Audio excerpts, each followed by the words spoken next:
Peradventure ye are saying, what does he mean that he is so often saying this? A second and a third time he says it, and scarcely ever speaks, but when he says it, would that I may not say it in vain. For men there are unthankful to grace, attributing much to poor and disabled nature. True it is, when man was created he received great power of free will, but he lost it by sin. He fell into death, became infirm, was left in the way by the robbers half dead. The Samaritan, which is by interpretation keeper, passing by lifted him up on his own beast. He is still being brought to the inn. Why is he lifted up? He is still in process of curing. But, he will say, it is enough for me that in baptism I received remission of all sins. Because iniquity was blotted out, was therefore infirmity brought to an end? I received, says he, remission of all sins. It is quite true.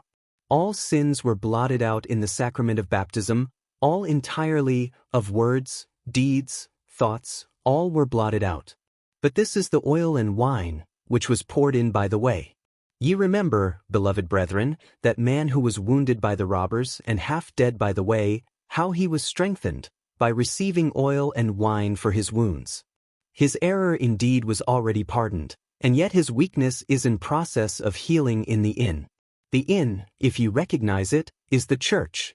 In the time present, an inn, because in life we are passing by, it will be a home, whence we shall never remove, when we shall have got in perfect health unto the kingdom of heaven. Meanwhile receive we gladly our treatment in the inn, and weak as we still are, glory we not of sound health, lest through our pride we gain nothing else, but never for all our treatment to be cured.